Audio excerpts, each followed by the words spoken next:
Hey you guys, it's Jamekia and welcome back to my channel. I am so excited to come to you and share some tips to help you get your life together. So let's do it. All right, so one of the things I wanted to talk about is savings. I know a lot of times I hear people talking about savings and it's always these big numbers and baby, she is not me. When you making the bare minimum or just enough, are you struggling and living paycheck to paycheck? um Saving a whole lot of money ain't it. So let me see if I can pull up a quick little whiteboard and let's see what we can get into, and hopefully y'all can see this thing too.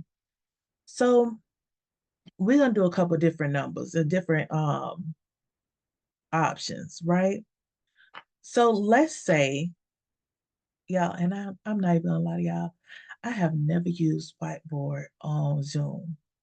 I have shared my screen before, but we're gonna try this out because I'm so excited. Y'all know I love. Oh wait, it's trying to show me how to do all that. We ain't got time for that. This should be just like using this other app that I use. All right, so let's say you make. I don't even know what minimum wage is, y'all. But let's say you make $10 an hour because it's got to be somewhere around there. Oh, and y'all excuse the writing. Just go with me. You make $10 an hour, and for the kids, I'm gonna help y'all just a little bit because y'all be thinking y'all parents make a whole lot of money, and some of them do, some of them don't. But when these bills hit, baby, it ain't what you think. So let's start with the bare basics. Let's say you make $10 an hour, you work an 8 hour day. Okay, that puts you at roughly at $80. Now this is before taxes. Okay, most people you may work 5 days a week. I'm not even gonna give you the whole 5 days because sometimes if you really are on the struggle bus, sometimes the people ain't giving you the hours that you want. Sometimes things ain't working out. But let's say you're working, let's say you at least can get 3 days, right? So we're gonna say we got $80. I'm gonna put an H right here for hours. You got $80, and we're gonna times this by 3 days.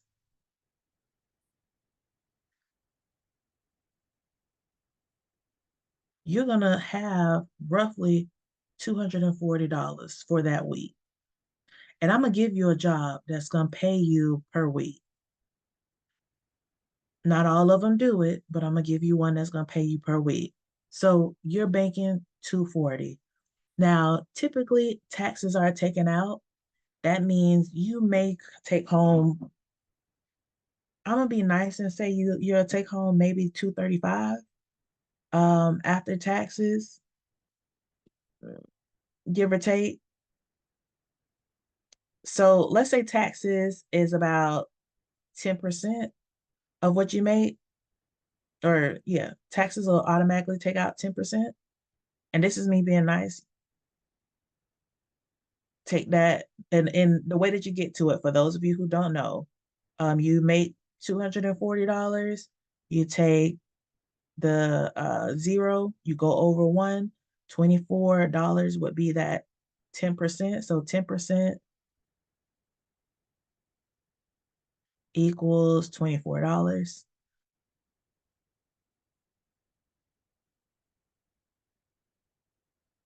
So $240 minus those $24 for taxes, that's going to come off top, is going to leave you with $216, and this is your take home.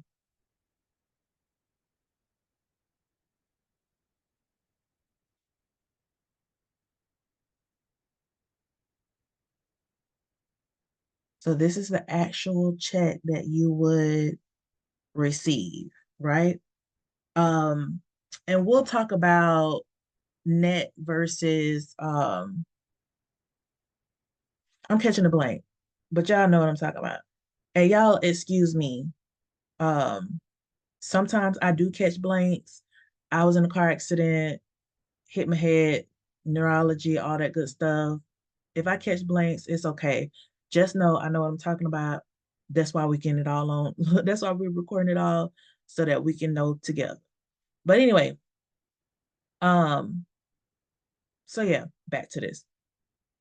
You're taking home $216. The government automatically is going to get their money. My parents, back in the day, my dad used to always tell me that it's always good for you to pay yourself before you pay anybody else. And my uncle used to tell me that he used to say the same thing, you want to pay yourself at least 10%, right? And we're going to do that for ourselves. Pay yourself, pay yourself. This is what we're going to collect as our savings, right? Pay yourself first. Now, what does that mean? Because I used to be like, oh yeah, da da da. I never understood what the hell they was talking about. When you're paying yourself first, I always say pay yourself at least 10%. And this is what I was told too.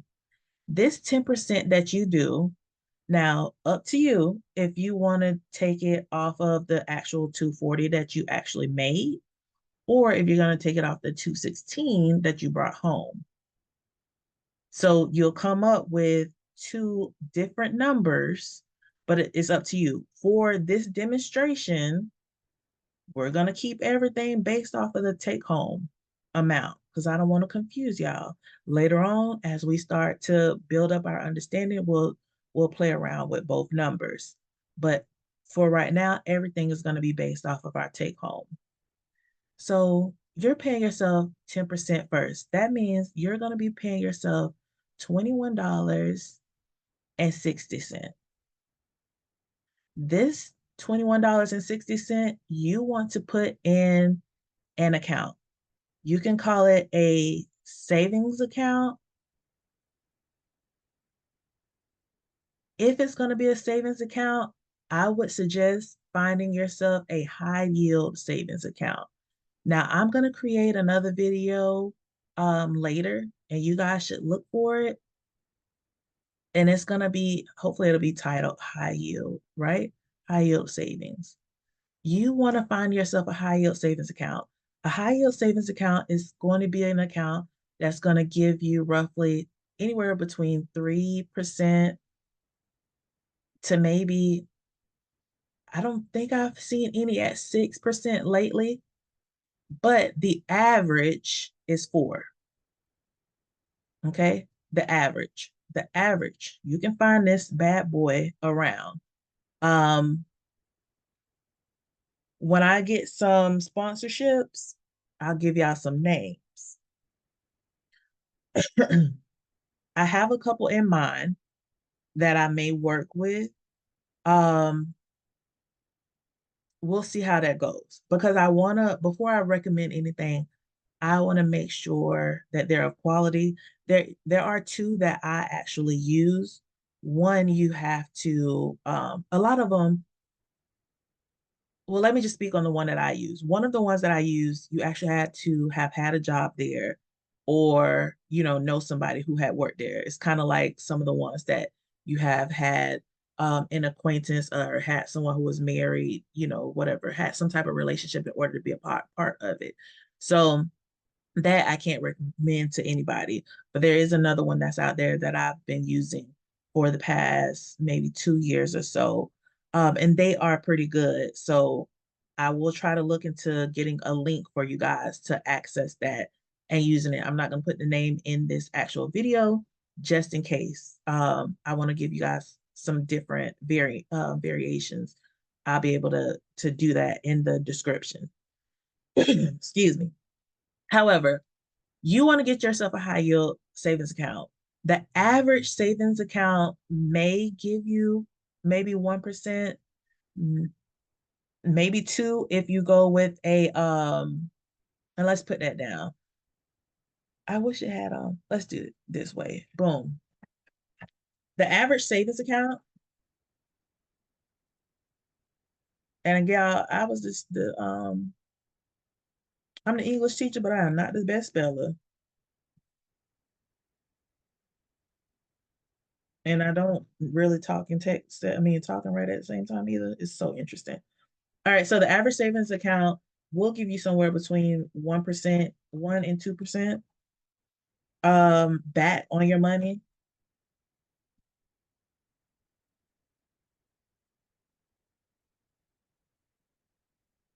And this is kind of like a annual APR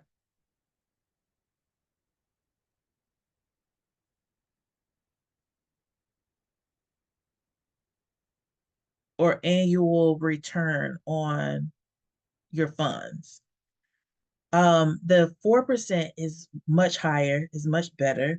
You can actually see some changes. Certain accounts will also, different times of the year, will give you, additional bonuses for having a certain amount of money in those accounts. Um, you can look into, um, I guess I could have left that there too. You can look into some of your, what are they called? I would highly recommend. Oh, I took that away. Shouldn't have. I would highly recommend looking into some of your um, credit unions. So you can go to a bank, a regular bank. Make sure your banks are FDIC. Look for credit unions.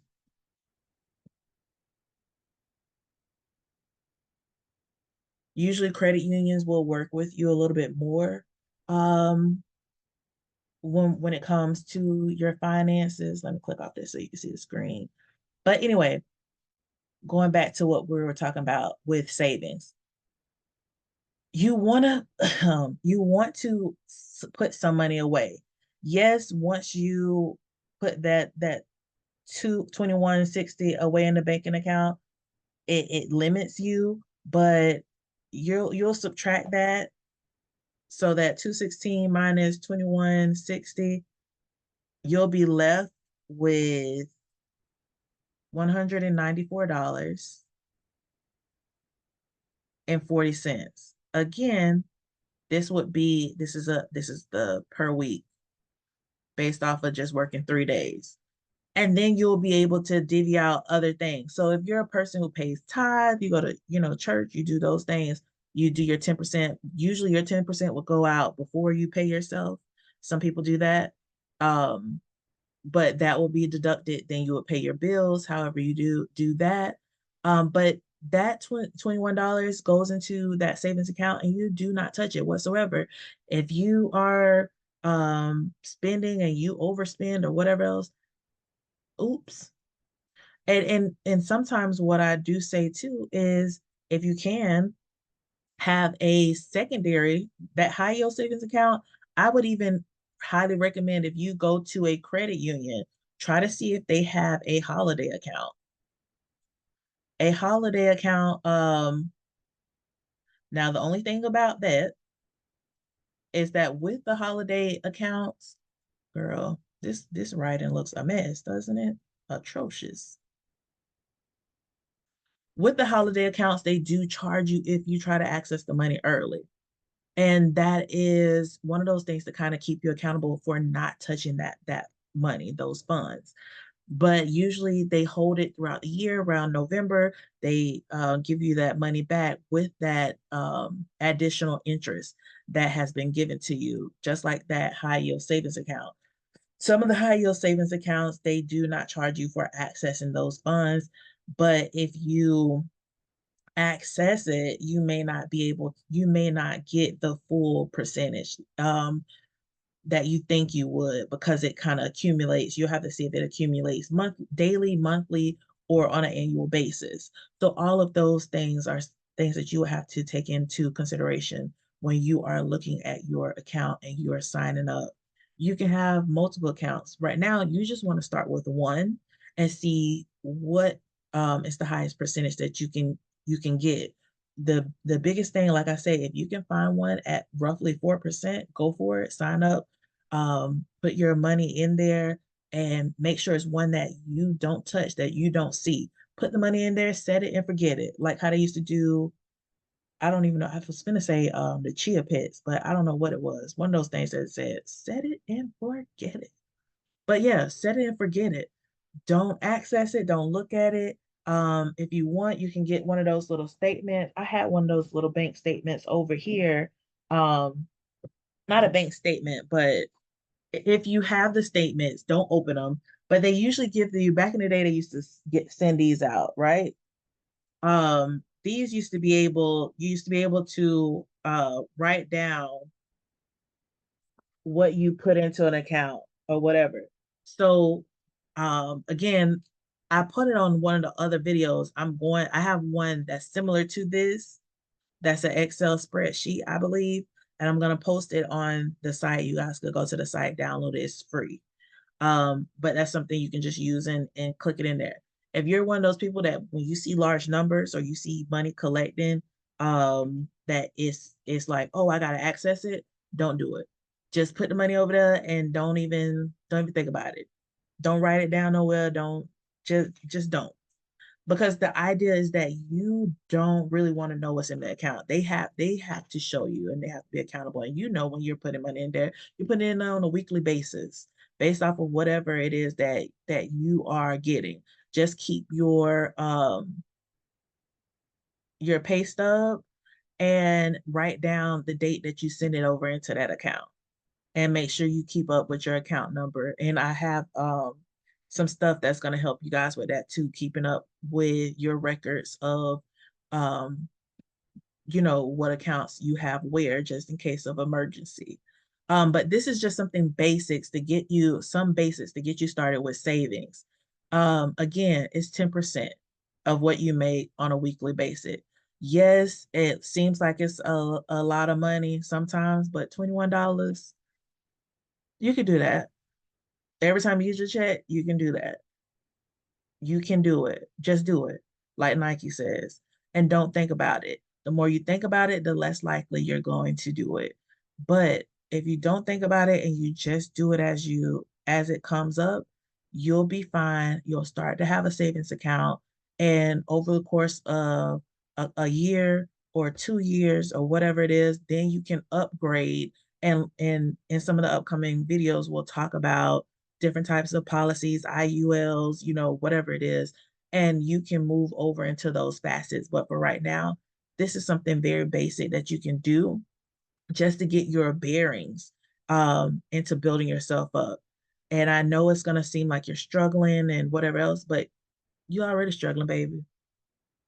If that's all we can get, and trust me, sis been there. Sis was there a couple weeks ago, and sis is working on getting out of there. These are tactics that I have employed in order for me to get out of the hole that I dug for myself.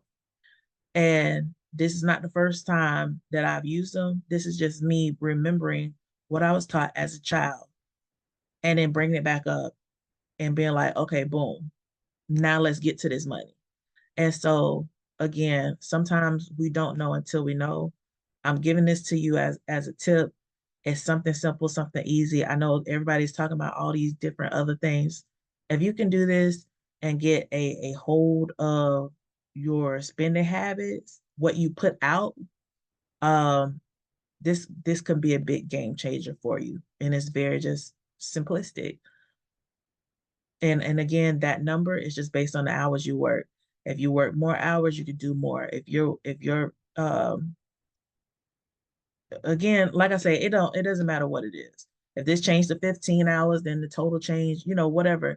Long as it is, if you're paying yourself first, 10%, you put it in there and you do not touch. Do not touch. Let me put this here.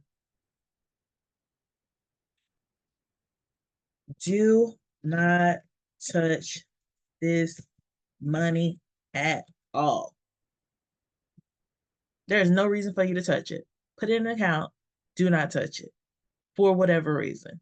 I don't care if your car break down and you ain't got nothing else. Your car just broke down and you stuck. Do not touch that money whatsoever. Or if you need to set a goal. But right as of right now, there's no reason for you to touch it. You have to learn how to have money to the side because right now you may not have a IRA, You may not have retirement fund or whatever else. Do not touch that money. You may not have uh, life insurance, whatever it is. You may not have anything else. Do not touch that money. That is your money for you to have later. You do not need to spend it because you've already been spending. So let's get your life together and let's start right here, right now, with just this one thing. All right, y'all. Just from y'all sister, y'all auntie, whatever. I love y'all. Again, like, share, comment down below. This is just one step in many to help us get ourselves together. All right. I love y'all. Bye.